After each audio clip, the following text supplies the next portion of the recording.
In the 11th numerical, a body moves from rest with a uniform acceleration and travels 270 meter in 3 seconds. So what they have given, distance traveled is given and body is starting from rest. It means initial velocity will be 0, distance is given to us and time is 3 seconds. What we have to calculate? We have to find the velocity after 10 seconds. So after 10 seconds we have to calculate the velocity. These things, distance traveled and initial velocity, we will use time 3 seconds and calculate the acceleration produced in the body. We will use the given time 3 seconds, distance which is given to us and initial velocity to calculate the acceleration by using second equation of motion. We will use the second equation of motion, we get the value for acceleration.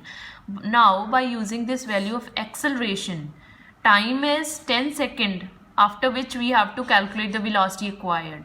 Time is 10 seconds, we have to calculate the final velocity. Initial will be 0 because initially it was at rest. Acceleration we have calculated. By using these values, now we have to calculate the final velocity acquired. So again we can use the first equation of motion to calculate the velocity acquired. So we have calculated the velocity.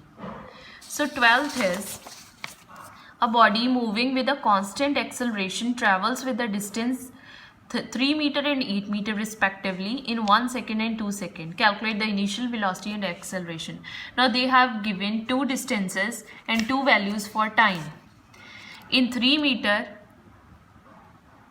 when distance traveled is 3 meter, time taken is 1 second. When distance is 8 meter, time taken is 2 seconds. So we will consider two cases for this numerical. In first case, distance is 3 meter, time is 1 second. So we will use second equation of motion. We will substitute whatever values are given to us. S is given, T is given. We will get an equation like this. This is a linear equation which you have already solved in maths. So in second case, distance and time again given to us, we will use again second equation. Again we will get a second equation like this after solving. So now we will solve first and second equation. Adding and subtracting, you solve these equations by subtracting or adding these equations. So if we subtract second from first, you can see A will be cancelled out and we get the value for U. Now we have calculated U. Put this value of U either in first equation or second equation, you will get the value for A. 13th is, a car travels with a uniform velocity of 25 meter per second for 5 seconds. Then brakes are applied and car is uniformly retarded. Initially the car was moving with uniform velocity for 5 seconds. It means velocity is not changing for 5 seconds. And in first part we have to calculate the distance which the car travels before the application of brakes. For 5 seconds the car is traveling for 25 meter per second. The speed is not changing, velocity is not changing. After the brakes are applied, car is uniformly retarded, means the velocity will decrease and it will come to rest in 10 seconds. So let us calculate the first part. In first part, the velocity remains same. So we can directly use the formula V is equals to distance over time, because in first part, when we are calculating the distance before the application of brakes, that is for the time 5 seconds, we are calculating the distance. For this time the velocity is not increasing or decreasing. So we will directly use this formula, speed is equals to distance over time. We will put the value of speed and time and we will be able to calculate the distance for first 5 seconds. Then in second part, they are saying calculate the retardation. When the brakes are applied, calculate the retardation. Now we know that it will come to rest in 10 seconds, time is 10 seconds, and initial velocity was 25 meter per second because initially it was moving with 25 meter per second. When brakes are applied, it will stop. So final velocity will be 0. So by the given information, we can use first equation of motion and we will be able to calculate the acceleration, which will come out to be negative. So it will be retardation. 14. Okay, third part is left. Third part of this numerical is calculate the distance traveled after the application of brakes. So what will be the distance traveled?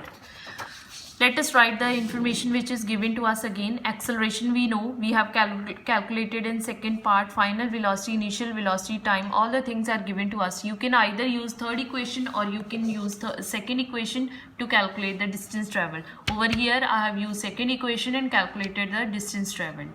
14th one is spacecraft flying in a straight course with a velocity 75 km per second fires its rocket motors for 6 seconds. There is a spacecraft.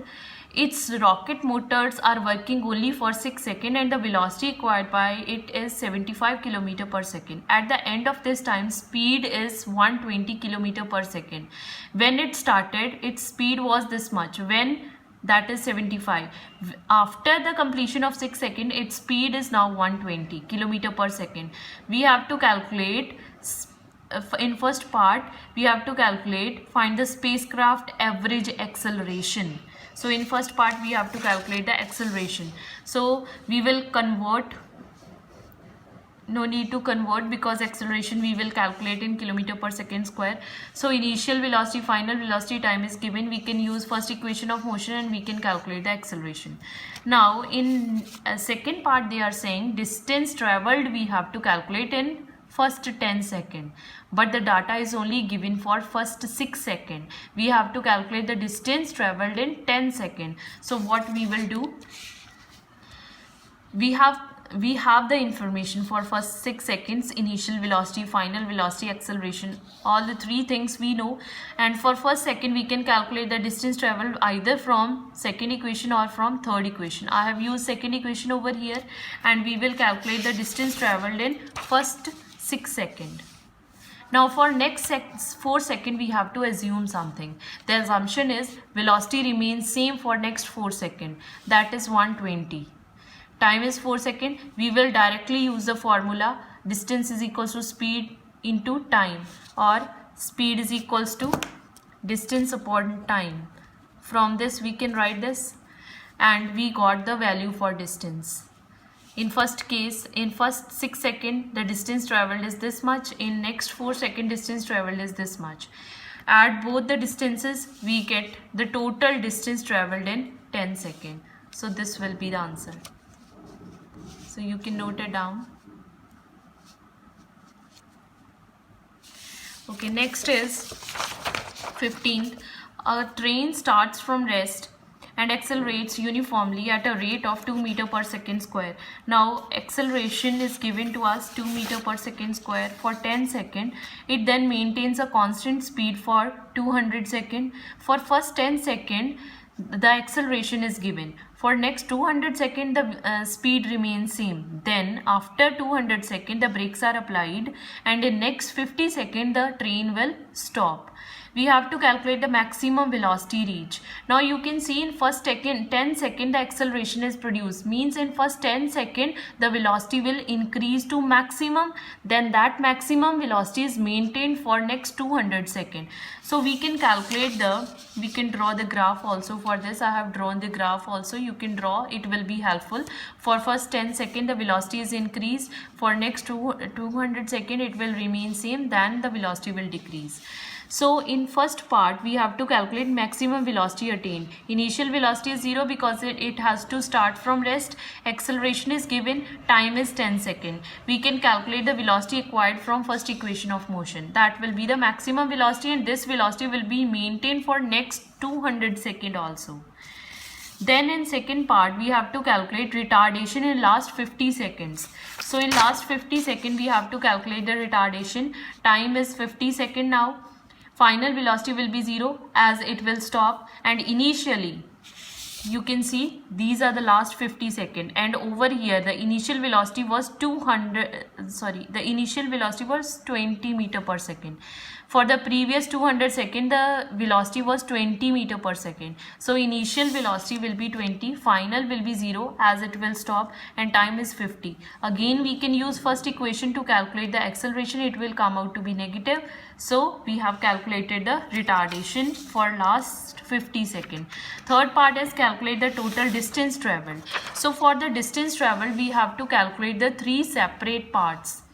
For first 10 seconds we can calculate the distance traveled by the given information. and apply second equation of motion. For next 200 second, we can calculate the distance directly by formula S is equals to Vt, because the velocity will not increase or decrease. For last 50 second, again all the things are given to us. We can apply second equation of motion and calculate the distance. So add all the distances which are given to us, which we have calculated, and we will get the total distance covered. In fourth part, we have to calculate the average velocity. That can be calculated by total distance over total time. Total distance we have calculated over here. Total time will be sum of the 3 times which are given to us, 10, 250. So we can calculate the average velocity.